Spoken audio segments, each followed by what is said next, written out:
क्या सेक्स करते समय या मास्टरबेट करते समय वैसलीन का प्रयोग कर सकते हैं? बहुत ही कॉमन यूथ के अंदर एक क्वेश्चन है कि Vaseline is absolutely safe. Mono भी अभी रिसेंटली मैं कोई सीरीज़ देख रही थी, वहाँ पे एनल या वजानल सेक्स करने के लिए वैसलीन का प्रयोग किया जाता है। क्या ये सही है? क्या ये गलत है? क्या वैसलीन जेली एब्सोल्युटली नॉर्मल है जब आप सेक्स परफॉर्म करते हैं? डिटेल में बात करूँगी। और आपके मन में भी कहीं ना कहीं वैसलीन और जेली आता है तो प्लीज़ इस वीडियो को अंत तक देखें। मुझे पता है आप देखने वाले हैं, और प्लीज़ ये वीडियो ना शेयर ज़रूर करो ताकि उन कपल्स तक पहुंच पाएँ जो इसका इस्तेमाल करते हैं। चैनल पे नए हैं, सब्सक्राइब करेंगे और ऐसे बहुत सारे क्वेश्चंस के लिए मेरे साथ कनेक्टेड रहेंगे।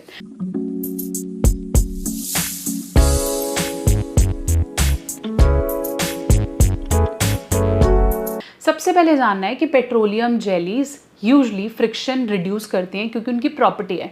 मोरोवर जब हम टैटूज़ कराते हैं या हमें कहीं चोट लग जाती है तो वहाँ पे रेगुलर रगड़ खाने की वजह से पेन बढ़ता है।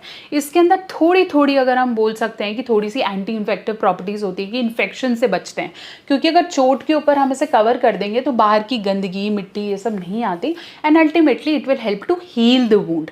लेकिन अगर आपको लगता है कि ये सोफ्रोमाइसिन की तरह काम करती है या ये बेटनोवेट की तरह काम करती है, ये तो कोई ट्यूब हो गई, no it's not like that, but it helps to keep let's say a safe, जैसे हम बोलते हैं, कवर कर देती है ताकि बाहर का इन्फेक्शन उस पर नहीं आ पाए।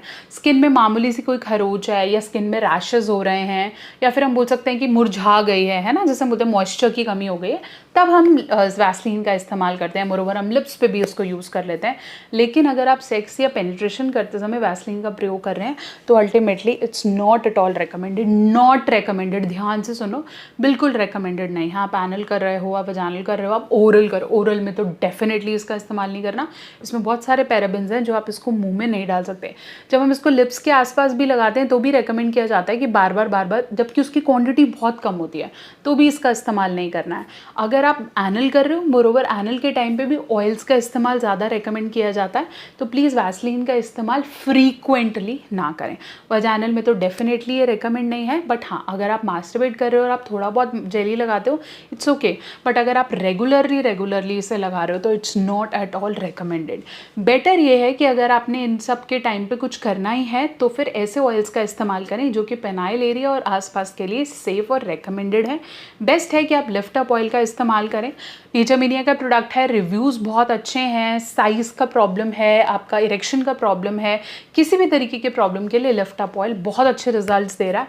लिंक मैं आपको दे रही हूँ डिस्क्रिप्शन में। एक bottle will go for 2 to 3 months। एक ही बार में अच्छी चीज़ें इसमें लौंग, अश्वगंधा, शिलाजीत, ये सारी चीज़ें हैं जो कि आपके पेनाइल एरिया की ग्रोथ और इरेक्शन को मजबूत करने के लिए, प्लस ये जो हम दूसरी चीज़ें यूज़ करते हैं ना जिससे वहाँ पे कालेपन या धब्बे होने के चांसेस हो जाते हैं, वो धीरे धीरे कम हो जाते हैं। तो आई होप मैं आपके डाउट्स को क्लियर कर पाई हूँ। चैनल पे नए हैं तो सब्सक्राइब ज़रूर करेंगे और ऐसे बहुत सारे वीडियोस के लिए कनेक्टेड रहेंगे। आप चाहें तो इंस्टाग्राम और फेसबुक पे मुझे फॉलो कर सकते हैं, डॉक्टर नेहा ऑफिशियल।